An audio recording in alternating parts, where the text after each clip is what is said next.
Hi, welcome back to Celebrating Culture. We're here today with John Viola at the Italian Piazza in New Orleans. The fountain is shaped like the map of Italy.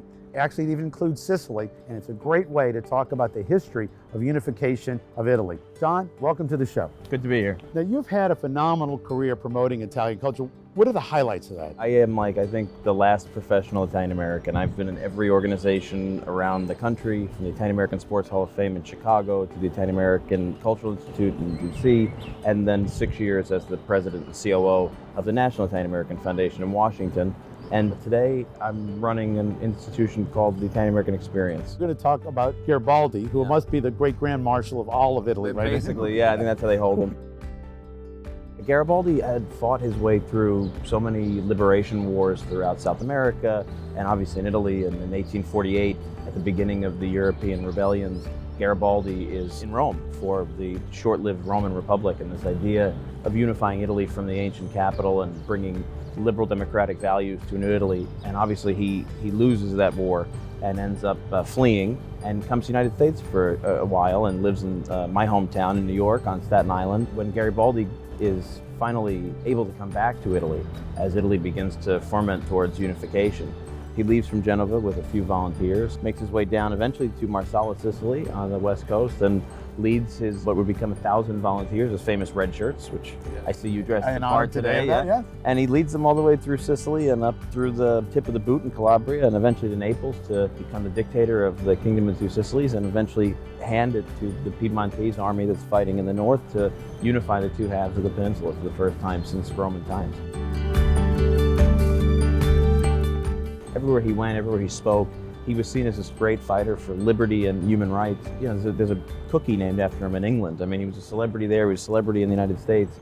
And I think Lincoln, seeing this unfortunate march towards war and secession, decides it would be a great coup both militarily and from a PR sense to have Garibaldi come and lead his troops. And so he actually sends him an offer letter. So the war in America had started around May of 1861. By September of 1861, and Lincoln really doesn't have the right general yet either. Yeah. He gets word to Garibaldi, I want you to come lead the army. Yeah, it's pretty amazing to think that we have such a history of military leadership in this country. All of these great soldiers from West Point, and obviously many of them are fighting for the South because they're from here. And so I think it's Lincoln's attempt to really shift the paradigm, and he goes overseas and goes to Garibaldi. And Garibaldi essentially receives this letter with a real offer for a commission as a major general. Because he's in such high demand, he really takes his time and sort of sends back a very loaded answer. He sends back an answer set with conditions, one of which is he needs the full command of the Union forces. Garibaldi always had his own way of fighting and never liked to answer to another leader.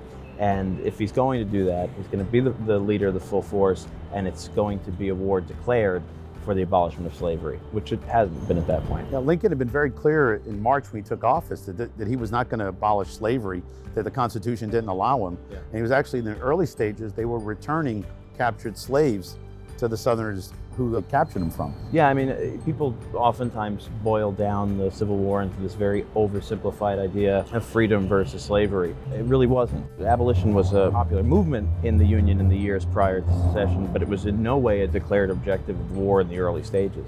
And Garibaldi makes that compact, that condition, part of what would bring him over here, and of course Lincoln can't meet it at that point, and so he ends up staying in Italy. About a year goes by, and then Lincoln issues the Emancipation Proclamation, and that does change the scope of the war. Sure does. So we don't know if Garibaldi planted that seed, but it is about a year in advance that he's talking about it before Lincoln figures out how to make slavery and the end of slavery part of the war. It's always fascinating for me to think because, you know, our community here, in the 20 millions of us that are here now, really draw our ancestry to the years after the Civil War, when Italy sees this great migration out of the South primarily. So I often feel like we don't necessarily have a sense of historical attachment to the Revolution and the founding and the Civil War, but in fact, if you really do dig down, at the core of so many of our values is Mazzini's idea of all men being created equal, Garibaldi's insistence that this is a fight for freedom and equality. They are Italian, the best of Italian ideas. They are. Italians have contributed greatly to American philosophy and politics. He was talking about Philip Mazzei, who wrote to Thomas Jefferson and said, all men are created equal. In fact, John F. Kennedy confirmed this when he wrote a book, A Nation of Immigrants. At the same time, a gentleman named Gaetano Filangieri was writing to Benjamin Franklin, and he said America should be a country of free trade, freedom of speech, and freedom of religion.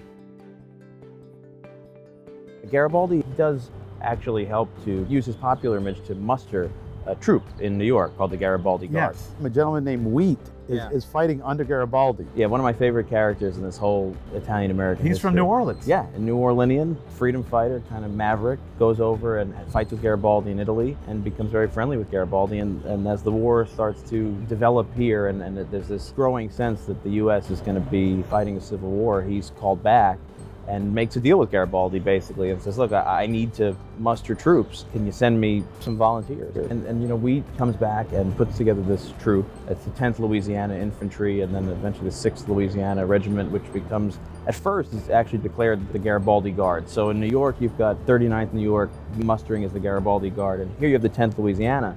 And these Bourbon troops are aware of Garibaldi as an enemy. So they actually declared, no, we don't want to be the Garibaldi Guard.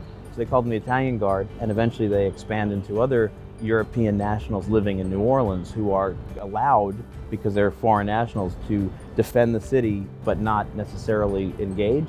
So they create this larger European brigade, Spaniards and French and Irish and Italian. Wheat's Tigers become Lee's Tigers, become the LSU Tigers. Yeah, it's a crazy part of the history of this city, and I mean, LSU, what an institution here in Louisiana and in the country, and I don't think people realize that little tie that we have to our Southern Italian history. And oddly enough, Nick LaRocca of Sala Peruta wrote the Tiger Fight song in 1917, Tiger Rag. LSU owes a lot to the Sicilians, I think. They do, absolutely, they do.